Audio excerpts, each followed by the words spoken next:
Look, I love K-pop, but we need to talk. Hey y'all, I'm Joy. Welcome back to my channel. Normally I focus on BTS, but today I'm talking about K-pop in general. K-pop is kind of like a toxic friend. You know, the one fun, exciting, always introducing you to new stuff, but also draining your wallet, stressing you out, and occasionally making you question your life choices. I mean, I love them, but sometimes the friendship is not healthy. So today, I'm talking about the 5 things that I hate about K-pop. And without further ado, let's begin. The first thing I hate about K-pop is how idols are treated like property. Honestly, I've always struggled with the word idol because it almost strips away their humanity and puts them on this pedestal. And once they're up there, people tend to forget that they're actual living, breathing people with feelings. The situation with both Jimin and Jungkook are perfect examples of this.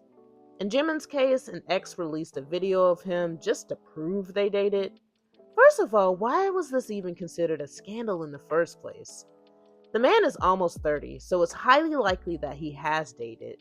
And don't get me started on that statement that Big Hit released to K-Media. It said Jimin and this woman were once acquainted with mutual affection in the past. What? Bro, what are you talking about, man? Please, just say they dated. This isn't a Jane Austen novel. For me, it doesn't matter whether Jimin dated or not. It's none of my business either way. What does matter is that his privacy was violated.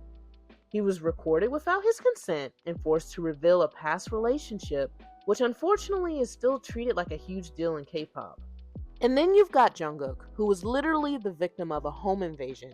Again. This is twice in 90 days. Poor man can't catch a break. And I just have to ask, what do these women expect if they were actually to get into his home?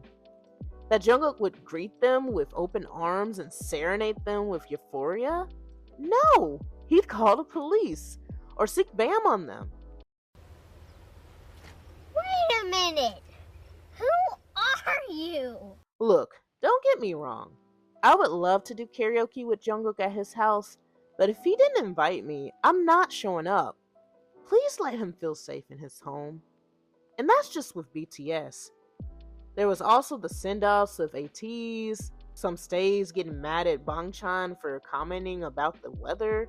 I could go on and on with examples. And honestly, part of this is on the industry itself. They've been pushing this whole boyfriend-girlfriend fantasy for years, and it blurs the line between fan and entitlement. The more idols share, the more some fans convince themselves they're owed unlimited access. But at the end of the day, idols are not products we can unbox and consume whenever we feel like it.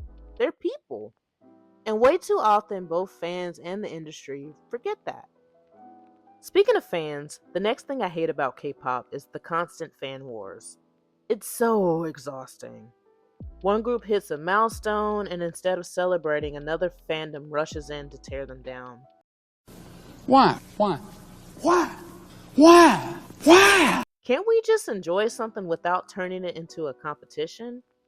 It feels like in K-pop, for one group to succeed, another one has to fail. And that mindset is so toxic. Honestly, it's also unfair to the idols, who all work incredibly hard. They also may actually be friends with each other behind the scenes. It also doesn't help, too, that K-pop in general is already looked down upon outside of the industry. So it's really a bad look for all of us. And by the way, can we please retire the word flop? I keep seeing that word used for video views, ticket sales, and streams when people are bad-mouthing other groups. Look, BTS will always be my alts, but I also respect other groups too. I don't do fan wars. I've got a job, bills, and a BTS concert to save for. I do not have the time or patience to fight with strangers on Twitter about whether my faves are better than theirs or not. And by the way, hating groups just because they're popular doesn't make you a cooler K-pop fan. It just makes you bitter. The next one really gets on my nerves as a huge music fan. Music is what drew me to K-pop and BTS specifically. But sometimes it feels like visuals and numbers overshadow the artistry. Don't get me wrong, I love the concept photos, the outfits, the choreography, the whole spectacle, but sometimes the emphasis is so heavily on how things look or how many numbers they pull that the actual music feels like an afterthought. Like, I don't care how many brand deals an idol has, how flawless their teaser pictures look, or how fast a music video hits 50 million views. If the music doesn't hit, none of that matters to me, and I think that's the big issue in K-pop. It can feel like the race for records and aesthetics sometimes drowns out the artistry. It almost becomes more about the performance of success than about the art itself. Who charted higher? Who sold more albums in the first week? Who had the most perfect visuals in the comeback photos? All of that is fun as extra stuff, but it's not the heart of why I love K-pop.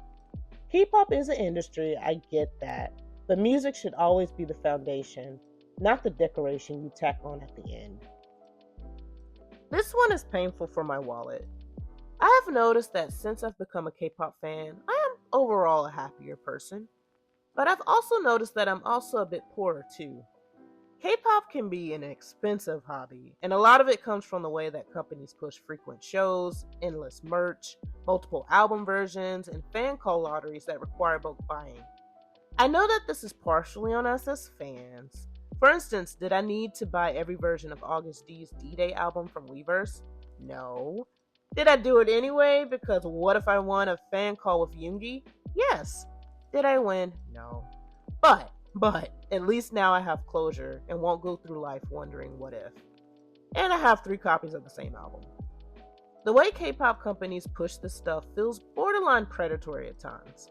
They lean very heavily on people's fear of missing out, especially for concerts. That's why I've paused on attending shows after Jin so that I can give my poor little wallet a break. Sadly, with these companies, it's often not about fans anymore. It's about turning us into investors almost. This last one is personal. Ageism.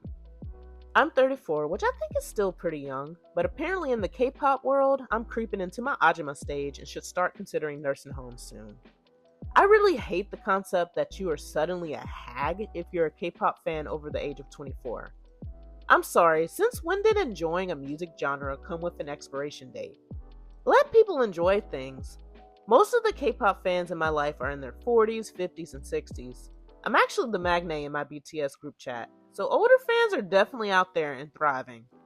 I love seeing people, especially women, enjoying something that they're passionate about without caring what others think. Even still, it bothers me that we are judged. I think another worrying aspect of the sentiment of being too old is that idols also get the treatment too. I saw a tweet calling Jin a grandpa who was too old to go on tour. Jin is 32. If Jin is too old, what does that make me?